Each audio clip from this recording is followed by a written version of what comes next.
Hello, this is John, and I am glad to see that you are a vigilant one.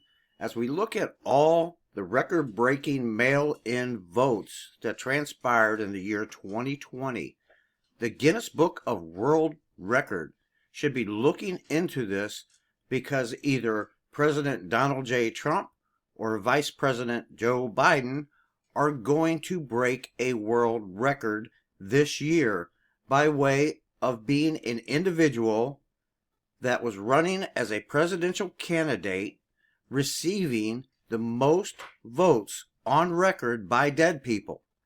In other words, dead people voting in this election has reached a new world record.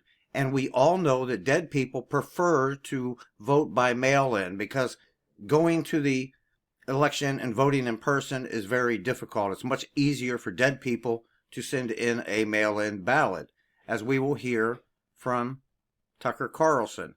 Now remember, this will be an official world record being broken. It'd be the U.S. presidential candidate who received the most votes by dead people. Among those votes, auditors will find a ballot cast by a woman called Deborah Jean Christensen. It'd be hard to find anyone who's got a bad word to say about Deborah Jean Christensen. She was well known in her community for years as a bird watcher, an avid gardener, a committed fan of the Georgia Bulldogs. Those who knew her were sad when she died last May, and they might be surprised to learn that even after her death, Deborah Jean Christensen still managed to register to vote and then cast a ballot, presumably for Joe Biden. In some ways, it's an inspiring story, the triumph of voting over death.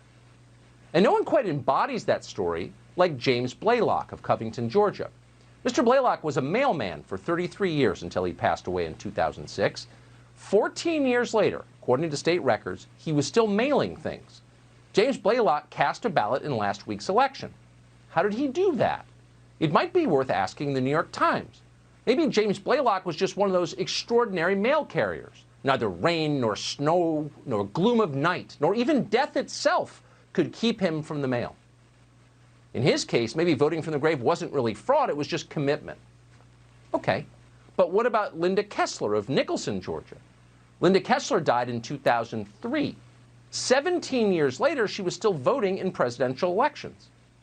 Edward Swinott of Trenton, Georgia, spent his life working construction and teaching school. In his spare time, he loved bluegrass music. According to those who knew him, he played multiple instruments and enjoyed jam sessions. When he died 5 years ago at the age of 82, it seemed like he was gone from this world for good.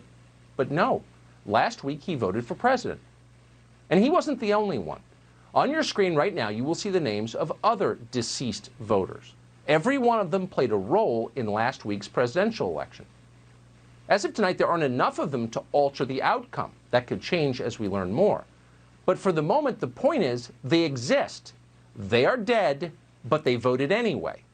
The question is, how did they do that? How exactly did they cast their ballots? And the short answer is, by mail. Dead people tend to vote more often when you make it easier for them to vote. They're like any other group. And this year we made it much easier for the dead to vote. States sent ballots and registration forms to millions of people totally unsolicited. The pretext was COVID. We had to do this for public health reasons, remember? We had no choice. It was a public health emergency. The effect was to encourage fraud. One 2012 study by Pew found there were close to 2 million dead people still on voter rolls around this country. That study also found that approximately 24 million voter registrations, that is 1 out of every 8 in America, were wrong. They were no longer valid, or they were significantly incorrect. Close to 3 million people in America had registrations in more than one state. 3 million. So what happens if you start sending ballots and registrations to lists like this? Well, you're guaranteed to increase the amount of fraudulent voting. And that's exactly what Democrats did. Republicans, we should add, let them do it. Take the state of Nevada, where Joe Biden is currently leading Donald Trump by fewer than 40,000 votes. This year, state Democrats and their lawyers made certain that Nevada sent ballots, not ballot applications, but actual ballots, to every single registered voter in the state, whether they requested those ballots or not. And they did this even though they knew, they were perfectly aware, that more than 41,000 people who are registered to vote in Nevada haven't voted or updated their registrations in more than 10 years. Why? Because many of these people are dead or gone, but they got ballots anyway. One of those people was a former elementary school teacher called Rosemary Hartle. According to her 2017 obituary, Rosemary Hartle was a loving, fun, sassy, and sarcastic in a fun way. Beautiful, powerful, relentless, and inspiring. Sadly, now she's gone. But her voter registration remains. She's still on the rolls. Someone received Rosemary Hartle's ballot in the mail and then cast it. Who did this?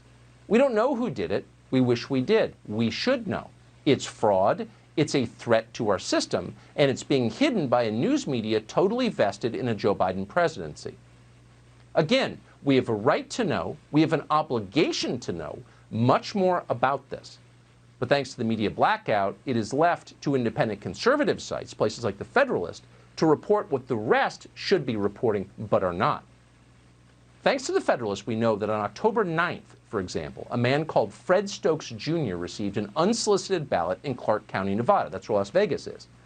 3 weeks later, the county received his ballot back by mail. Voting records indicate that ballot was, quote, completed. Fred Stokes voted for president. But Fred Stokes had been dead for 3 years. He died in June of 2017 at the age of 92. How'd that happen? We don't know. No one's reporting on it. In Pennsylvania, the state that made Joe Biden the president-elect, there are likely quite a few dead voters. How do we know that? Because the state told us. According to a report from last December, less than a year ago, from the state's Department of Auditor General, nearly 3,000 potentially deceased voters remained on the voter rolls in Pennsylvania. The Trump campaign says it has found evidence that some of them voted this year. For example, on October 24th, Allegheny County officials mailed a ballot to one Denise Odnick. She died 2 days before. Yet somehow records show that county officials received that ballot back, completed, voted for president, on November 2nd. Again, we're showing you more names on the screen just like Denise Odnick's. We can confirm that they all voted in the election last week, and all of them were dead when they did so. None of this is conjecture. It's not one of those bogus conspiracy theories that CNN worries about. It is entirely real. Why did it happen? How can we prevent it from happening again? Those are the questions. The first is very simple to answer. Democrats did it. They understand that when you send mail-in ballots to an entire unverified voter roll, you can't really know who's voting. But just to make certain that fraud remained likely, Democrats filed lawsuits in Nevada to eliminate signature verification. Think about that. In 2019, well before the coronavirus panic, Ron Wyden, this is a Democratic senator from Oregon, sponsored the Vote by Mail Act. The Vote by Mail Act demands that every state in the union mails ballots to their entire unverified voter list.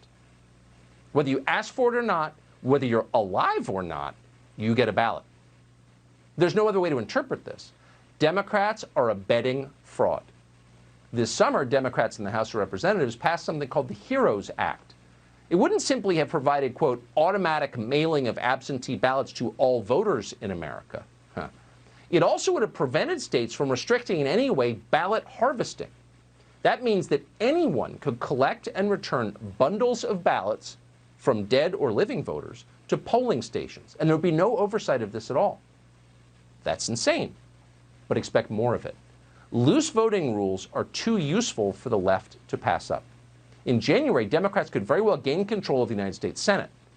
If that happens, much will change. But one of the things that will happen, they will pass the HEROES Act into law. Right now, they're claiming universal mail-in balloting is necessary because of coronavirus. It's a public health emergency. We have to have it. But they're lying. They've been pushing for this very thing for years, for one reason. It gives them an advantage because it increases the incidence of fraud.